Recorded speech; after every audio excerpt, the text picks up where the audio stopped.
between the debate that happened between President Biden and former President Trump.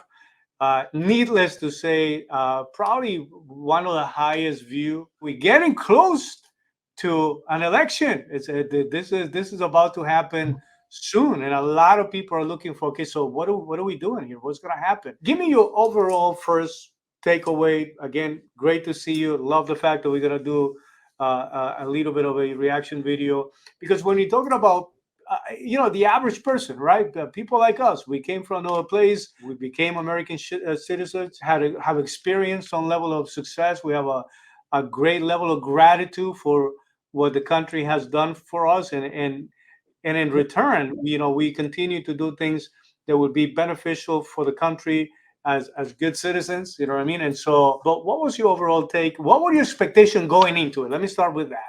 When we saw the State of the Union and we saw the way that even Biden processed the State of the Union, the guy had energy, he had jokes, he was coming back and forth. There was a little bit of a banter. So I thought it was kind of going to be something like that.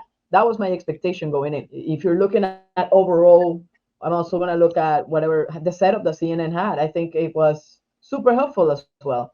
The whole muting of the buttons. There was not a lot of like interruptions. I don't know that there was a lot of room for interruptions given the condition of one of the people debating. But even if they were, I thought the setup was pretty decent. So that's my overall, like looking at the picture, at kind of how it went down and stuff like that. Um, it was surprising to find what happened in the first 30 seconds of the whole process of the whole debate. I realized that it was going to be a complete train wreck. And it went downhill from there, like literally. I don't even know how to explain it. Like just the whole process, it was definitely elderly abuse. There was somebody there that shouldn't have been there. And it was just it's a sad moment. And there's more than statements and things. I have a lot of questions that came up all throughout the process. So it's like we're gonna be going over takeaways, and more than anything else, I have questions that I ask myself, and I believe that people should be asking themselves as well. 100%, and definitely we I would love to make sure that we can explore some of that. Let me start with my overall perspective about the whole situation. I don't think that anything that was done by CNN was done with the intention of helping Donald Trump. I think that everything was from the very beginning designed to see how do we help President Biden. By the way, listen, very clear they've been supporting this man, and so it was very obvious that it's just that the whole thing backfired, right? The setup ended up working out very well for Donald Trump.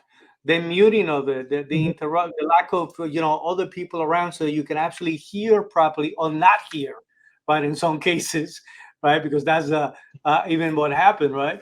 Was actually so. There's an interesting scenario that keeps playing over and over with Donald Trump. Every time they come after him, you know what I mean? It's like it's almost like the whole thing almost always backfires on everybody. And so the overall expectation that most of us had going into this debate is that it was going to be extremely one-sided in terms of how CNN was going to conduct it. And to be quite honest with you, I think that they actually did a fairly decent job. There's a few instances when you will know that by moving on to the next topic, when there was a It moment will where help. rebuttal could have been provided that would help the position for Donald Trump, they just moved on. So there were subtle moments, but they still managed to find a way to help Joe Biden, but it wasn't enough. It wasn't enough. You know what I mean? I think that to see so many people going into panic mode at the level that they did was Yeah. extremely incredible. Extremely incredible. What were some of your takeaways, some of your perspectives? There's a lot of that I realized right off the bat. I don't necessarily have a reaction of the debate, just because it was it was a spanking. Like there's not even. So my point number one is like I don't even think that this was a debate. It was a straight up like it was a NBA player going after like a high schooler, not probably like middle schooler. It was that bad. Looking at the whole process, but I did have a lot of reactions to the reactions. So immediately you realize that the script from Newsom, the script from Kamala, the script from the people that somewhere somehow didn't turn, because there was two camps right now in the party, right? There's the people that are completely saying like, we gotta replace this dude, like it's obvious, we were embarrassed. So there's that camp, and then there's the camp of, no, he did great. What is it? Three, you cannot have 90 minutes damper, 3.5 years of a track record. I don't know what the heck track record they're talking about, but that's not the conversation for now. But that was the whole camp. The in the script is obvious, is Trump lied. Trump lied, and you cannot let 90 minutes determine or damper 3.5 years of whatever it is that happened there. And so that is the script for the camp that is saying we still got to have the presidents back.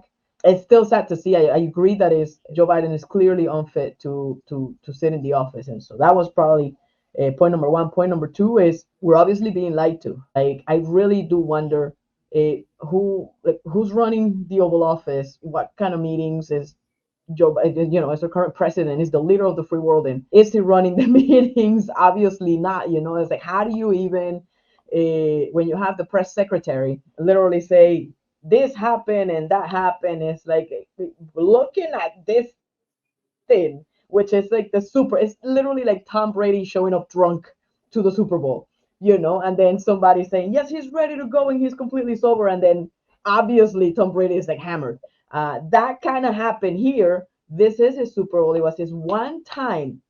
President Joe Biden had the one time opportunity to say, here, guys, I'm good. Let me go ahead. State of the Union. I got this. You saw it. Now you see me debate this guy. I got this. That obviously didn't happen. So that brings to my attention and saying, we're being lied to. Somebody's saying that this dude is fit when he's definitely not. The president of the United States is fit, and we're not. And then the media has been saying the same thing. No, we see him here. We see him there. He's meeting with leaders. He's doing this. And then more and more the fake images of him like doing what is it, greeting the Pope, and greeting people that are non-existent. They're becoming more and more like, okay, that wasn't made up, that's not fake news, that's actually something that is happening.